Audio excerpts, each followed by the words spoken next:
So as we approach the halfway point of the season, and as our season changes from fall to an early winter, it's time to get Barrero's barometer from a man who has his finger on the pulse of the Minnesota sports scene. And just how strong is that pulse tonight? Dan Barrero, columnist for the Strip Sports, is here. And Dan, well, as I mentioned, the Vikings are off now until a week from Monday night. The Bears come to town. The likelihood of a 6-2 start should be interpreted how? Well, if they had not lost the way they did to Tampa, I think it'd be interpreted a lot different. But I think the thing they've blown is the opportunity to move themselves up into at least being considered as one of those upper echelon teams. But when, particularly the Tampa loss, I think they're in that middle ground again, where they're going to win. I think they're going to win some games that might surprise us. They're going to lose some games that are going to surprise us. And now I think they're back in that second group, that plateau of teams. And I don't think they can, again, be taken real seriously as a team that's going to be a big-time threat in the postseason based on what we saw, particularly against Tampa. Yeah. Now, some NFL coaches, I guess, have a phobia about sitting down a quarterback. So if Moon's not doing well, but he's your guy, do you bring in Brad Johnson? I mean, that's been the question that's been going on and on and on. So what happens there? Yeah, I think I mentioned before, I think probably about half the population would still want it to be Gino Torretta, even though he's not even in football anymore. This town is weird about backup quarterbacks. I think you go with Moon. You still have to go with him, even though he has struggled. I do think you have to put him on a little shorter leash than you have previously. And I think one thing they should stay away from is what we tend to hear is when Moon struggles, we hear about the injuries.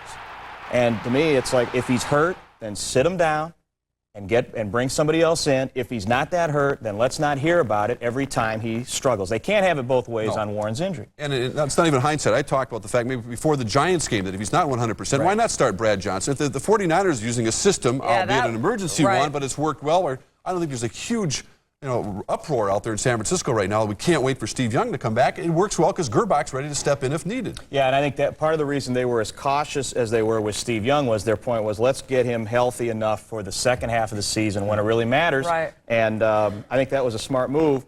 And I think obviously the Vikings are banking on they've had this 2-week period. Will Warren get healthy enough? But if he's not healthy, sit him down. We've seen enough of Brad Johnson to think that for a week or two he might be able to hold the fort. Vikings defense, they start real strong, but we have to harken back to that Tampa game when the pass rush seemed to break down a little bit against a solid offensive line.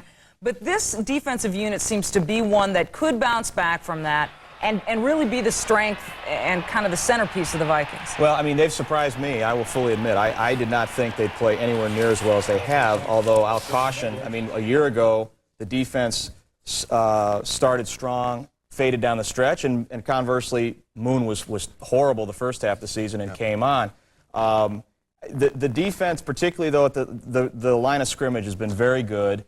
And although they had a horrible second half, I still think if you're going to grade this thing out, the defense has held its own more than its share of the bargain. The offense, in two places particularly, Warren Moon and Chris Carter have not. And those are two key guys that have to play better than they have. And they both admit that. We got about a minute to go. Let's talk about the Gopher football team. Not you really specifically, not specifically about the loss yesterday, as sad as it was for the Gophers, especially offensively, but the big picture is what I want you to comment on.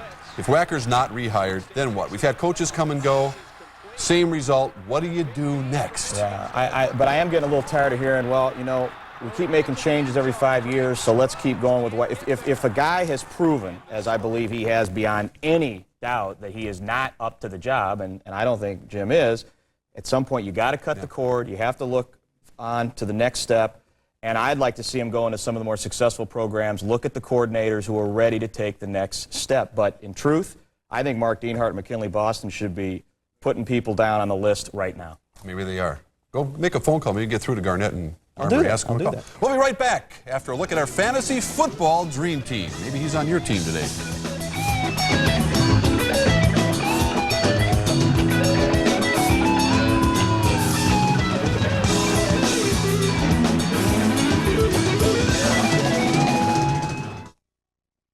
Rosen Sports Sunday is sponsored by Slate's Dress Pants.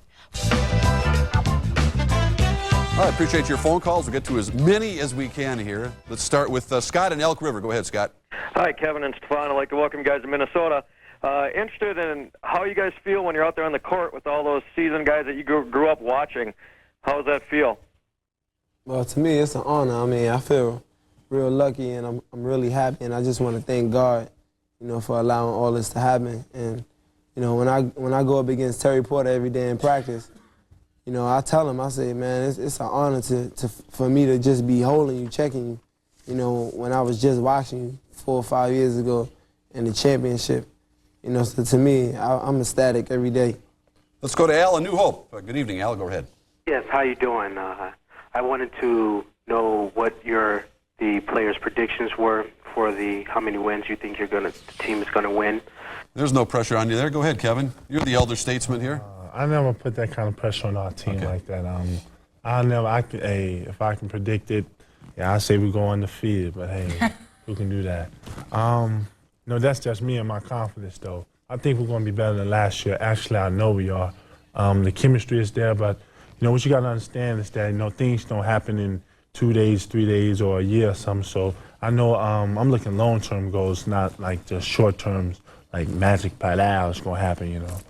But you know what? That's the thing that people are afraid of all over the place, that the long term, you guys are going to be out of here. I hate to put you on the spot, but I know that's what people are thinking. Anyone want to jump on that one? Well, I'm going to be here. I'm not going anywhere unless, if I'm happy, I'm going to stay. If I'm not, then I'm going to leave. I think anybody would do that. Glenn Taylor's on line 1. He wants to know when you're going to sign the long term. You got another year to go, right? Yeah, how you doing, Glenn? Glenn, give him a bank. That's all you got to do. Don't worry about it. Here you go. I know you've heard this before, but our closing music, thanks for joining us tonight, is by Scott Maida, Greasy Meal. Is that right? Is this your band or something? This time we'll get it right. Good night, everyone.